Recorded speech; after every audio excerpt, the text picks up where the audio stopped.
Telangana Congress political affair committee సమావేశం ముగిసింది.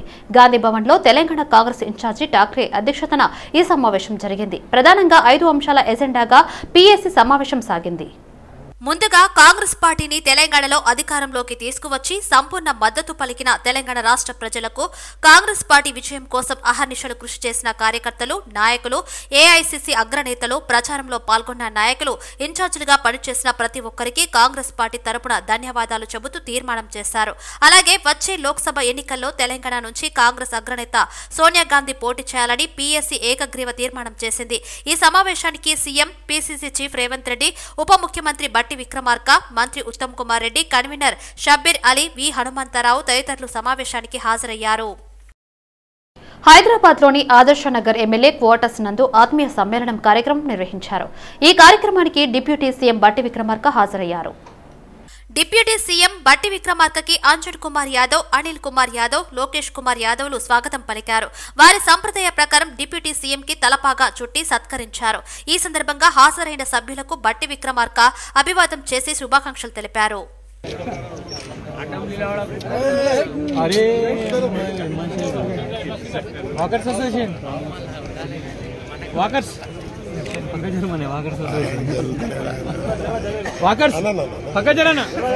రవాణా బీసీ సంక్షేమ శాఖ మంత్రి పొన్నం ప్రభాకర్ సచివాలయంలో బాధ్యతలు స్వీకరించారు. ఆయన పేషీలోకి రాగానే వేది పండితులు ఆశీర్వచనాలు అందించారు. బాధ్యతలు స్వీకరించిన అనంతరం ఆయన టీఎస్ఆర్టీసీ రవాణా శాఖలకు సంబంధించిన 3 ఫైళ్లపై సంతకం చేశారు.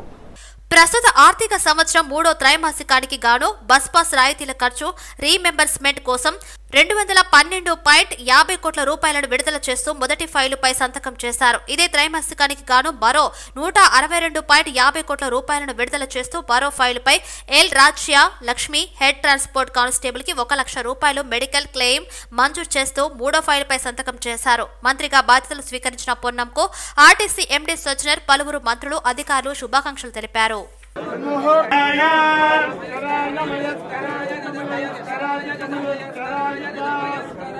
మయస్కరాయ మయస్కరాయ మయస్కరాయ నమశ్చాయస్కరాయ మయస్కరాయ నమః నమో నమః శివాయ శివాయ నమః శివాయ శివాయ తత శివాయ శివాయ త శివధరాయ శివధరాయ త శివాయ శివాయ త శివధరాయ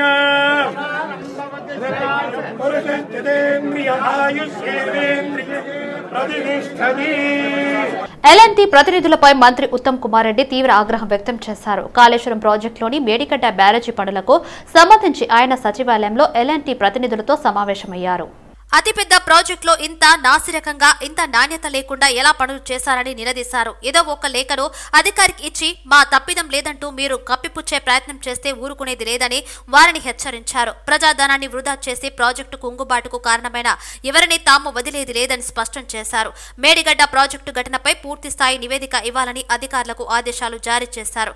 అన్నారం బ్యారేజీ, సుందిళ్ల బ్యారేజీలను కట్టిన ఏజెన్సీలను పిలిచి మాట్లాడాలని, తప్పు చేసిన వారు తప్పించుకోవాలని చూస్తే చట్టపరంగా చర్యలు ఉంటాయన్నారు. ఉద్యోగులపై ఎటువంటి కక్ష సాధింపు చర్యలు ఉండవని, ఎవరైతే ప్రజాధనం దోపిడీ చేశారో, ప్రభుత్వ భూములు ఆక్రమించారో వాటిన్నిటిపై సమీక్షలు చేస్తామని, సరిదిద్దుతామని అభివృద్ధి సంక్షేమంపై రాష్ట్ర సమాచార, రెవెన్యూ, గృహ నిర్మాణ శాఖ మంత్రి పొంగులేటి శ్రీనివాసరెడ్డి అన్నారు. ఖమ్మం కలెక్టరేట్లో అధికారులతో సమీక్ష సమావేశం నిర్వహించారు. గత ప్రభుత్వ హయాంలో జరిగిన తప్పులను సరిదిద్దటమే కాకుండా ప్రజలకు మెరుగైన సేవలందించాలని అధికారులను కోరినట్లు తెలిపారు. అధికారులను వేధించడానికి సమీక్ష చేయలేదని, ఇది కాంగ్రెస్ ప్రభుత్వం ఫ్రెండ్లీ ప్రభుత్వం అన్నారు. ప్రజల కోసం చిత్తశుద్ధితో పనిచేసే అధికారులను ప్రోత్సహిస్తున్నామన్నారు. 6 గ్యారంటీల అమలు లక్ష్యంగా ప్రభుత్వం పనిచేస్తుందని వ్యాఖ్యానించారు. బీఆర్ఎస్ ప్రభుత్వ హయాంలో జరిగిన ప్రాజెక్టుల నిర్మాణాలపై సిట్టింగ్ జడ్జితో విచారణ జరిపించుకోబోతున్నామని, ధరణి పేరుతో జరిగిన దోపిడీని బట్టబయలు చేసి నష్టపోయిన ప్రతి ఒక్కరికి న్యాయం చేస్తామన్నారు. ప్రభుత్వం ఏర్పడి 5-6 రోజులు కాకముందే అప్పుడే మీరు 9 రోజుల్లోనే రైతు రుణమాఫీ చేస్తానన్నారు, మీరు ఇళ్లు ఇస్తానన్నారు, మీరు ఇదదిస్తానన్నారు అని ఏదైతే విమర్శలు చేస్తున్న ప్రతిపక్షాలకి మీ ద్వారా ఒకటే చెప్తున్నా, మీలాగా మాయమాటలు చెప్పటం ఇందిరమ్మ రాజ్యంలో ఏ ఒక్కరికి రాదు. మన ముందు తక్షణం ఈ రోజున్న మన కర్తవ్యం ఏందంటే ఈ 6 గ్యారెంటీలని సామాన్య ప్రజానికానికి అందించటమే మా యొక్క లక్ష్యమని చెప్పదలుచుకుంటున్నాను. విడతల వారీగా అంటే ఈ రాబోయే 5 సంవత్సరాల్లోనే తెలంగాణ రాష్ట్రంలో ఇల్లు కావాలి అనేవాళ్ళు లేకుండా ఉండే విధంగా ఈ ఇందిరమ్మ రాజ్యంలో ఒక ప్రణాళికలు తయారు చేస్తున్నాం. ఆ ప్రణాళికని మాటలతో కాకుండా చేతలతో ఇంప్లిమెంటేషన్ చేస్తాం.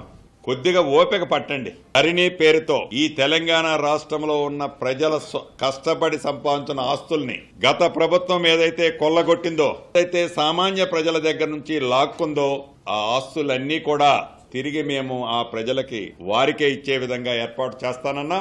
ధరణిలో ఏవైతే తప్పులు జరిగాయో, ధరణిని ఏదైతే ప్రక్షాళన చేయాల్సిన అంశాలున్నాయో, ధరణిలో ఏదైతే భవిష్యత్తులో ఏ ఒక్క రైతన్నకి గాని కార్మికుడికి గాని లేకుంటే చిన్న చిన్న కుటుంబాలకి గాని నష్టం జరిగిందో గతంలో, అది పునరావృతం కాకుండా ఉండే విధంగా ధరణిని ప్రక్షాళన చేస్తామని కూడా ఎన్నికల మేనిఫెస్టోలో చెప్పాం. మళ్ళీ ఆ దిశలోనే ఇవాళ పయనించి ధరణి మీద, రెవెన్యూ సెక్టార్ మీద ఒక ప్రణాళికను కూడా తీసుకురాబోతున్నామని మీ ద్వారా యావత్ తెలంగాణ ప్రజలకు తెలుపుతూ, ఇది ఇందిరమ్మ రాజ్యం, ప్రజల రాజ్యం. మీరు ఎప్పుడైనా మినిస్టర్స్ క్వార్టర్స్ లోని తన 4వ నెంబర్ క్వార్టర్స్ కి సచివాలయంలోని 5వ ఫ్లోర్ లోని తన కార్యాలయానికి రావచ్చునని మంత్రి కోమటిరెడ్డి వెంకటరెడ్డి నల్గొండ నియోజకవర్గ ప్రజలకు సూచించారు. ఈ సందర్భంగా ఆయన నల్గొండలో పర్యటించారు. పేదవారి కన్నీరు తుడిచేందుకు కాంగ్రెస్ ప్రభుత్వం కంకణం కట్టుకుందన్నారు. 20 ఏళ్లు ఒక లెక్క, ఇప్పుడు ఒక లెక్క, అభివృద్ధి అంటే ఏంటో చేసి చూపిస్తామని ధైర్యం చెప్పారు. నల్గొండలో గూండాయిజం, రౌడీయిజం లేకుండా చేస్తారని హామీ ఇచ్చారు. రాబోయే రోజుల్లో అర్హులైన ప్రతి నిరుపేదకి ఇందిరమ్మ ఇల్లు నిర్మించి ఇస్తామన్నారు. జిల్లాలో ప్రతి సాగునీటి ప్రాజెక్టును పూర్తి చేస్తామని తెలిపారు. బెల్ట్ షాపులను మూయిస్తామని, గంజాయి గ్యాంగులకు ఆట కట్టిస్తామని స్పష్టం చేశారు. 6 గ్యారంటీలను 100 రోజుల్లో అమలు చేసి చూపిస్తామని ధీమా వ్యక్తం చేశారు. ఈ నెల చివరలో మరో 2 గ్యారంటీలను అమలు చేస్తామన్నారు.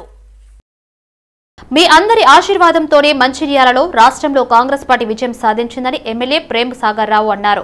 ఎమ్మెల్యేగా గెలుపొందిన తర్వాత దండేపల్లి మండలంలోనే తొలి అధికారిక కార్యక్రమం నిర్వహించడం సంతోషంగా ఉందన్నారు. కన్న ఊరు కన్న తల్లి ఎప్పుడు మర్చిపోవద్దనే ఇక్కడ నుంచి కార్యక్రమాలు ప్రారంభిస్తున్నారని తెలిపారు.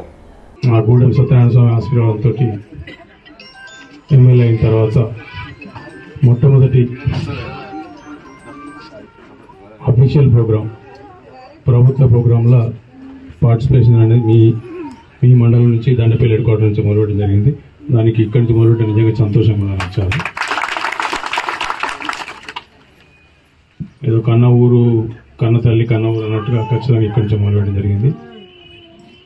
ఇప్పుడు ఇంతకుముందు నాగరాజ్ చెప్పింది ఏదైతే మీకు ఎక్కువసేపు కాకుండా 5-6 నిమిషాలు మాట్లాడి చెప్తానమ్మా.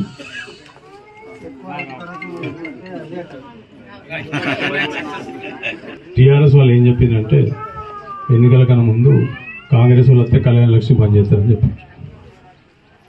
అందుకనే కళ్యాణ లక్ష్మితోనే మొదలు పెడుతున్నాను. ఎందుకంటే ఆడపిల్లల పెళ్లి కాబట్టి కళ్యాణ లక్ష్మి చాలు కాబట్టి కాంగ్రెస్ వస్తే బంద్ చేయాలని అప్పుడు చెప్పినా మళ్ళీ చెప్తాను. ఇలా మేము కాంగ్రెస్ ప్రభుత్వం వచ్చినాకనే ఇస్తుంది. ఇలా యాక్చువల్గా నాకు జ్వరం ఉంటే 2 రోజులు సిక్ ఉండాలి అంటే హాస్పిటల్ అడ్మిట్ అంటే రెస్ట్ తీసుకోమని చెప్పినా కూడా దాదాపు నెల రోజుల నుంచి చెక్కులు పెండింగ్ ఉన్నాయి. చాలా మంది ఇబ్బంది పడుతున్న ఉద్దేశంతో దీనికోసం ఈ కార్యక్రమం కోసం ప్రత్యేకంగా రావడం జరిగింది.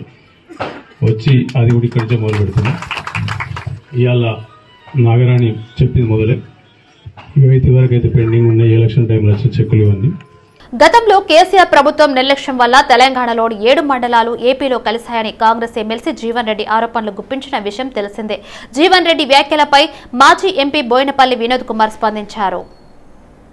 ఈ సందర్భంగా తెలంగాణ భవన్ లో వినోద్ కుమార్ మీడియాతో మాట్లాడారు. జీవన్ రెడ్డి మాట్లాడిన మాటలను ఉపసంహరించుకోవాలని డిమాండ్ చేశారు. అవగాహన లేకుండా ఏది పడితే అది మాట్లాడొద్దని హితవు పలికారు. 7 మండలాలు ఆంధ్రప్రదేశ్ లో కలిపినప్పుడు బీఆర్ఎస్ నాయకులు ఏం మాట్లాడలేదు అనడం దారుణమని అసహనం వ్యక్తం చేశారు. తాము ఆనాడు లోక్సభలో మాట్లాడిన వీడియోలను జీవన్ రెడ్డికి పంపుతున్నాము అని వినోద్ కుమార్ తెలిపారు.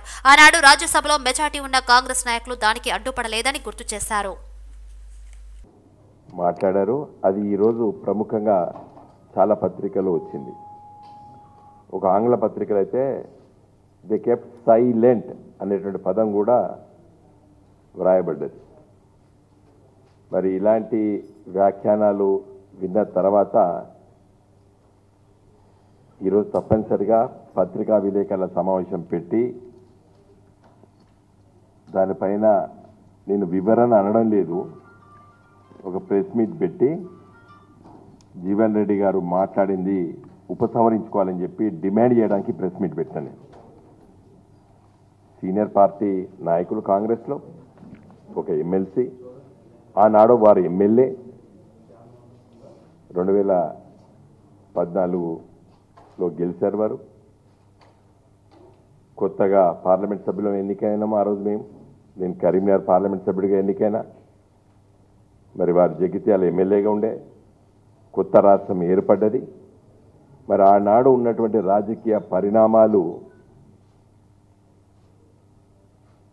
అవగాహన చేసుకోలేదా, లేదా అవగాహన చేసుకొని మా పైన అబాండాలు వేయాలని చెప్పి నిన్న మాట్లాడిన అనేది నేను ప్రశ్నించదలుచుకున్నాను. జీవన్ రెడ్డి గారు ఎంత పెద్ద చర్చ జరిగింది పార్లమెంట్లో, తెలుసా తెలియదా? పెద్దలు వారి గురించి నేను ఇంకా వేరే విధంగా మాట్లాడదలుచుకోలేదు, గౌరవంగా మాట్లాడలే. ఎందుకంటే ఒక సీనియర్ రాజకీయ నాయకుడు, మేమేం గౌరవించుకోవాలి రాజకీయ నాయకులు. కానీ ఏది పడితే అది మాట్లాడతామంటే మౌనంగా ఉంటే అంగీకారం అవుతుంది, మౌనమే అంగీకారం అవుతుంది. ముఖ్యంగా నేను మాట్లాడాలి తప్పనిసరిగా, ఎందుకంటే ఆ రోజు పార్లమెంట్లో తీవ్రంగా చర్చకు పట్టుబట్టిన వాళ్ళలో నేను ఒకరిని. అచ్చంపేట మాజీ ఎమ్మెల్యే బీఆర్ఎస్ లీడర్ గువ్వల బాలరాజును పోలీసులు అరెస్ట్ చేశారు. ఇటీవల జరిగిన అసెంబ్లీ ఎన్నికల్లో అచ్చంపేట నియోజకవర్గం నుంచి పోటీ చేసిన గువ్వల బాలరాజు ఓటమి పాలైన విషయం తెలిసిందే. ఈ క్రమంలో ఓటమి తర్వాత తొలిసారి నియోజకవర్గానికి వస్తుండగా ఆయనను పోలీసులు అడ్డుకున్నారు. వెల్దండ వద్ద ఆయన కారును అడ్డుకున్న పోలీసులు ఆయనను అదుపులోకి తీసుకుని పోలీస్ స్టేషన్ కు తరలించారు. దీంతో ఆయన అభిమానులు, బీఆర్ఎస్ కార్యకర్తలు వెల్దండ పోలీస్ స్టేషన్ కు భారీగా తరలివచ్చారు. స్టేషన్ ముందు ఆందోళన చేశారు. కాంగ్రెస్ ప్రభుత్వం తమ నాయకుడిని వేధిస్తుందని, కావాలని ఆయనను అరెస్టు చేయించిందని మండిపడ్డారు. దీంతో పోలీస్ స్టేషన్ ముందు ఉద్రిక్తత నెలకొంది. తెలంగాణలో కాంగ్రెస్ పార్టీ అధికారంలోకి రావడంతో సిపిఐ నేత నారాయణ సంచలన వ్యాఖ్యలు చేశారు. సిపిఐతో పొత్తు వలనే తెలంగాణలో కాంగ్రెస్ అధికారంలోకి వచ్చిందన్నారు. బతికుండగానే ఏపీ సీఎం జగన్ సమాధి కట్టుకున్నారని హాట్ కామెంట్స్ చేశారు. ఆంధ్రప్రదేశ్లో కూడా అధికార మార్పిడి ఖాయమని నారాయణ స్పష్టం చేశారు. ధరణి పేరుతో కేసీఆర్ చేసిన మోసం కంటే జగన్ ఎక్కువ తప్పులు చేస్తున్నారన్నారు. తెలంగాణ, ఏపీలో ఒక్క లోక్సభ స్థానంలో సిపిఐ పోటీ చేస్తుందన్నారు. కమ్యూనిస్టులతో పొత్తు లేకపోవడం వల్లే 3 రాష్ట్రాల్లో కాంగ్రెస్ ఓడిపోయిందన్నారు. కాంగ్రెస్ జాతీయ నాయకత్వం దీన్ని గుణపాఠంగా తీసుకోవాలని తెలిపారు. తెలంగాణ నూతన ప్రభుత్వం ప్రవేశపెట్టిన మహాలక్ష్మి పథకం మహిళలకు ఉచిత ప్రయాణాన్ని సవరించాలని ధర్మ సమాజ్ పార్టీ మేడ్చల్ జిల్లా కన్వీనర్ రాజ్ కమల్ మహారాజ్ డిమాండ్ చేశారు. మేడ్చల్ జిల్లా షామీర్పేట మండలంలోని జాయింట్ కలెక్టర్ విజయేందర్ రెడ్డికి వినతి పత్రాన్ని అందజేశారు. వెంటనే సవరించి తెల్ల రేషన్ కార్డు కలిగిన నిరుపేదల మహిళలకు, పురుషులకు కూడా ఉచిత ప్రయాణాన్ని కల్పించాలని కోరారు. ₹1,00,000 జీతం కలిగిన మహిళలకు ఈ పథకం నుండి మినహాయించాలని, దాని ద్వారా ఆర్టీసీకి కొంత నష్టపరిహారం తీవ్రత తగ్గుతుందని, అదేవిధంగా ఆటో డ్రైవర్లకు ప్రతి నెల ₹3,000 ఇవ్వాలని డిమాండ్ చేశారు. ఈ డిమాండ్ నెరవేర్చని ఎడల మేడ్చల్ జిల్లా ధర్మ సమాజ్ పార్టీ తరపున పెద్ద ఎత్తున ఆందోళనలు చేపడతామని తెలియజేయడం జరిగింది. మీడియా మరియు పత్రికా విలేకరులందరికీ జై భీమ్, జై కాన్షీరామ్. ఫస్ట్ ఇప్పుడే మేము ధర్మ సమాజ్ పార్టీ మేడ్చల్ జిల్లా నుంచి కలెక్టర్ గారికి వినతి పత్రం, మహాలక్ష్మి పథకంలో మహిళలకు ఉచిత ప్రయాణం ఏదైతే ఆ పథకాన్ని ప్రవేశపెట్టిరో ఆ పథకాన్ని సవరించమని చెప్పి మేము ఒక రిప్రజెంటేషన్ ఇవ్వడం జరిగింది. దానికి కలెక్టర్ గారు సానుకూలంగా స్పందించి మా యొక్క ఈ యొక్క డిమాండ్ను ఖచ్చితంగా ప్రభుత్వానికి మేము తీసుకుపోతామని చెప్పి చెప్పడం జరిగింది.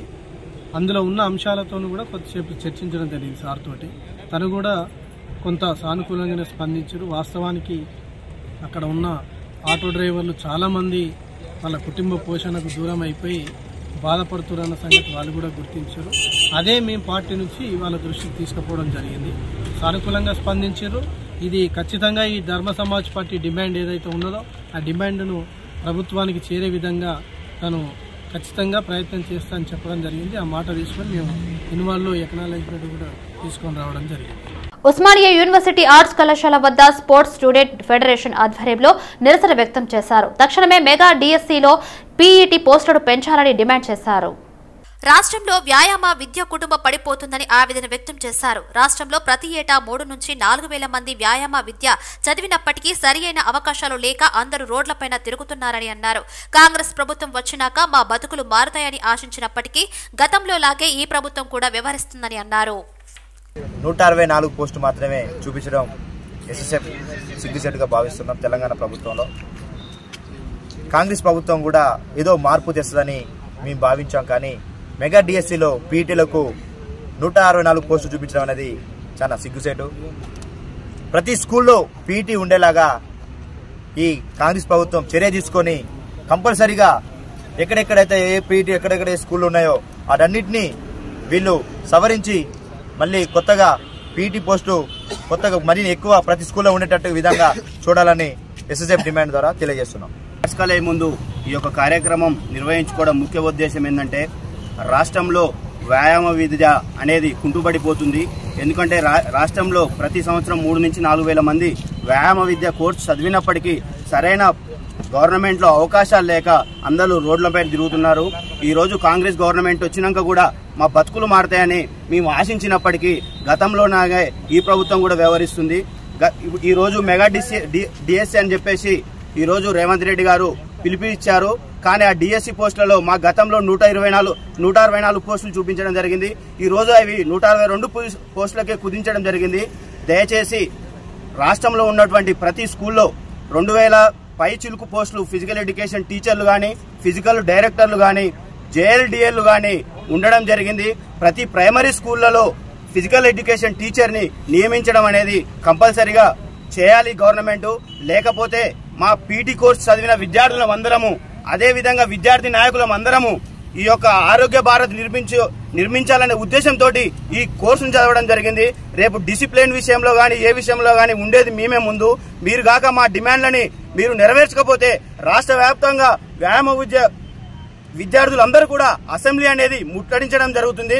పటంచెరు మండలం పెద్దకంజర్ల గ్రామం మాజీ ఎంపీటీసీ వీరగల్ల జంగయ్య గ్రామానికి అంతిమయాత్ర వాహనాన్ని అందజేశారు. తల్లి తండ్రులు వీరగల్లు వీరయ్య పాపమ్మ జ్ఞాపకార్థంగా తలవంతు సాయం అందించారు.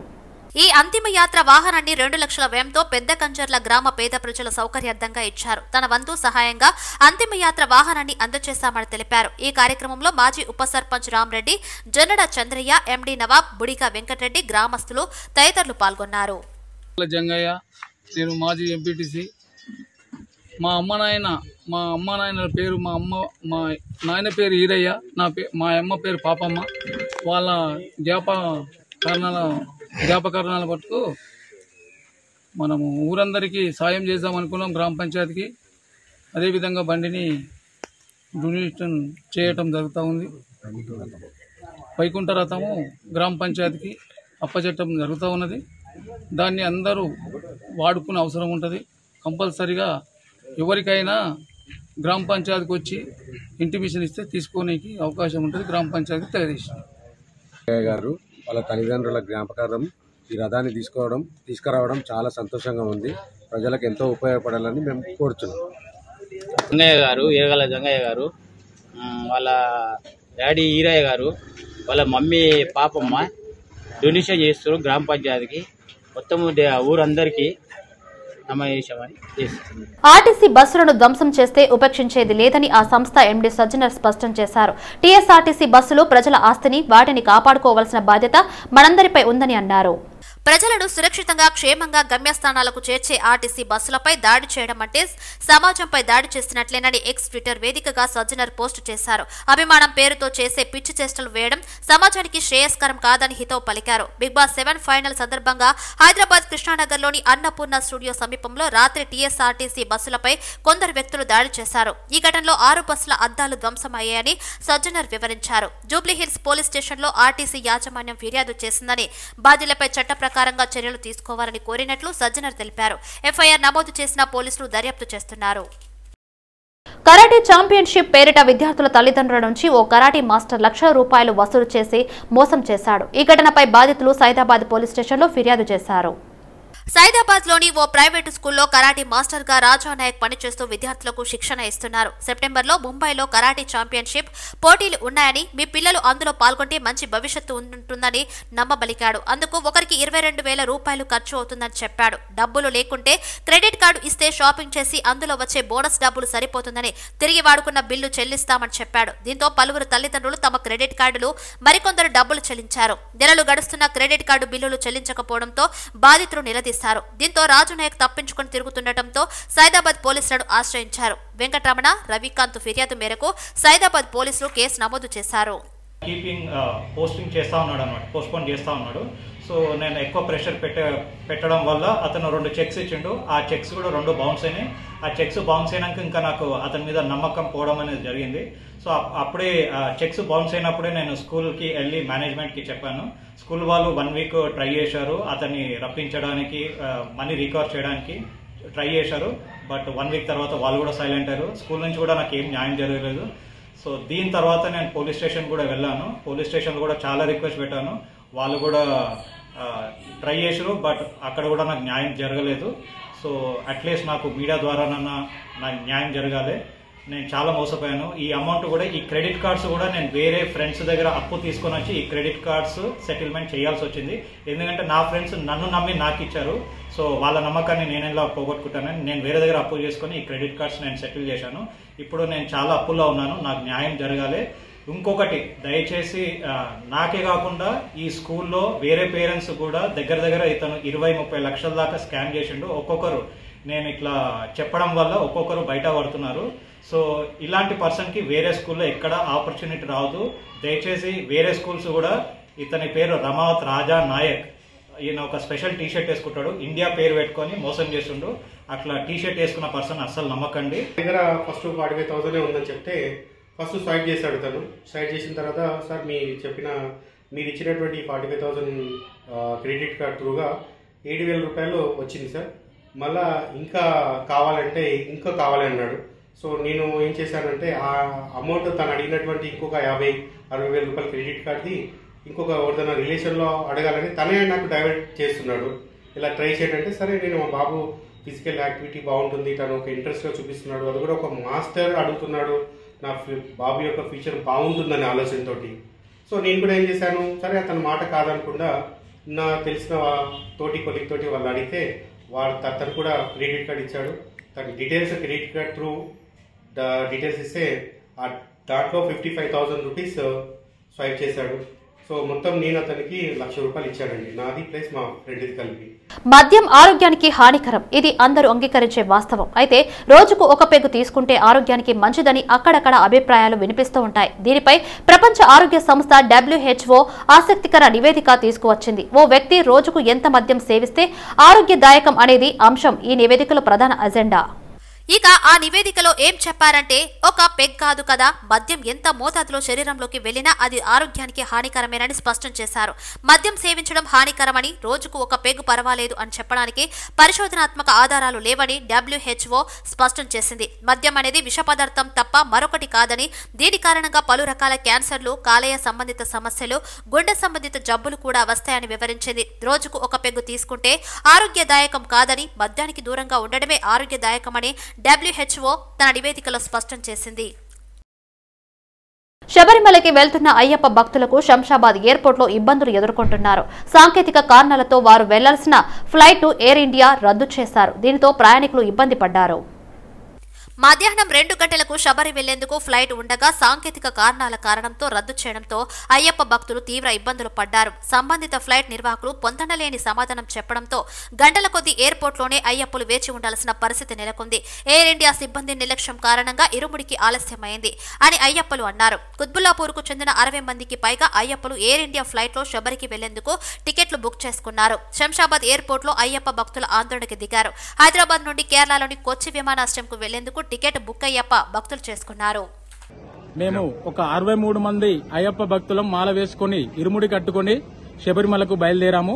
ఎయిర్ ఇండియా ఎక్స్ప్రెస్ లో I-51543 గల ఫ్లైట్ లో 2 గంటల 45 నిమిషాల గల ఫ్లైట్ లో మేము టికెట్ బుక్ చేసుకున్నామండి. అది మమ్మల్ని చెక్ ఇన్ చేసి ఫ్లైట్ లోకి వెళ్లిన తర్వాత టెక్నికల్ ఇష్యూ అనేసి రిటర్న్ పంపించారు. రిటర్న్ పంపించి ఒక 2 అవర్స్ తిప్పిన తర్వాత మాకు అప్పటికి కూడా ఫ్లైట్ అరేంజ్ చేయకుండా ఇంకా డిలే అవుతుందని చెప్పేసి ఆల్టర్నేట్ ఫ్లైట్ కూడా ఎలాంటి అరేంజ్మెంట్ చేయకుండా ఇక్కడ చాలా ఇబ్బంది పెడుతున్నారు స్వామి. మేము రేపు దర్శనం చేసుకుని రిటర్న్ ఎల్లుండి రావాల్సి ఉంది. దీనివల్ల మేము రిటర్న్ ఫ్లైట్ కూడా మిస్ అయ్యే ఛాన్సెస్ ఉన్నాయి. ఇప్పటి వరకు 2 అవర్స్ అనుకుంటా 9:30 వరకు డిలే చేశారని, 9:30 కూడా ఫ్లైట్ ఉందనేసి ఎలాంటి కన్ఫర్మేషన్ లేదు. అది కూడా బెంగళూరు వరకు డ్రాప్ చేసి బెంగళూరు నుండి కొచ్చిన్ వరకు ఎప్పుడు డ్రాప్ చేస్తారో కూడా ఎలాంటి కన్ఫర్మేషన్ లేదు. మేనేజ్మెంట్ నుండి ఎలాంటి స్పందన లేదండి. ఎయిర్ ఇండియా ఎక్స్ప్రెస్ వాళ్ళ నుండి ఎలాంటి స్పందన లేదు. మమ్మల్ని ఇక్కడ చాలా ఇబ్బంది పెడుతున్నారు. మీడియా వాళ్ళు దయచేసి మాకు సహకరించి ఏదో విధంగా సహాయం చేస్తారని ఆశిస్తున్నాం. స్వామి శరణం, స్వామియే శరణమయ్య.